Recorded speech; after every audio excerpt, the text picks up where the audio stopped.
General Info tab. Here we will enter our company name and our address information, time zone, and tax rate.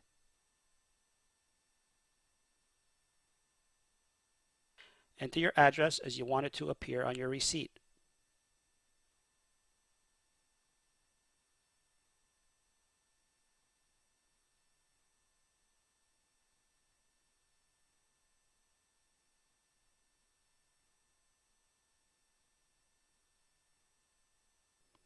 Regions are used if you have multiple locations, so you can group them into different regions of the country.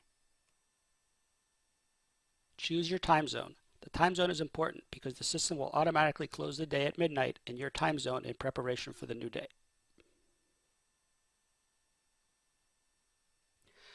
Tax rate is entered as a whole number or with a decimal if needed. If your tax rate is 6%, then just enter 6. Or if it is 6.5%, you enter 6.5. Location websites allow you to choose what websites will be accessible when using the storefront. Since the system is locked down and users cannot exit the software, this enables them to browse certain websites if needed that you can specify here. Click Save Settings.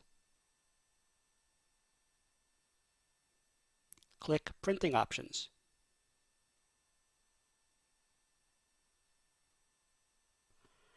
Here you can upload a logo for your receipt and add your header and footer to customize the receipt. This gives you the opportunity to promote your business by placing promotions on your receipt footer as needed. For example, here I'll type the receipt footer as no returns, all sales final. And then I could add a line that says, check out our gourmet gifts, 10% off through January 31st, or shop 24 hours at garysgiftshop.com.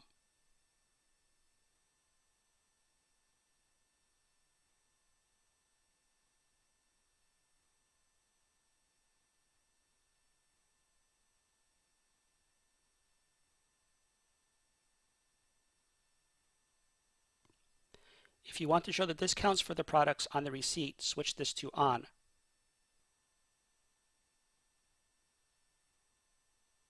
If you want to show the unit size on the receipt, switch this to On. If you want the POS system to prompt you for a merchant copy of the receipt, switch this to On. Otherwise, it will print 2 receipts without prompting you. If you don't want to display the sales associate on the receipt, switch this to No.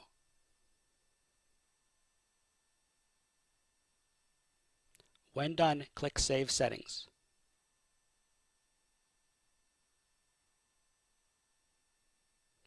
Next, click Location Options. Product Display Options. Here we give you the opportunity to sort your inventory in a particular order. Since this is normally not needed, we will leave it alone for now. To display the prices including tax, switch this to On. Normally it is left off. If you want to make it mandatory that the customer information be required before checkout, switch this to On. Remember, if you do this, you can only check out a customer by entering their information, like name and phone number. This feature controls the Create Your Own Deal feature. We will leave it on. The Attach Sale feature is used when a customer purchases an item and then returns to purchase additional items that would affect the product prices. So we use this feature and allow you to attach the previous sale to the new sale.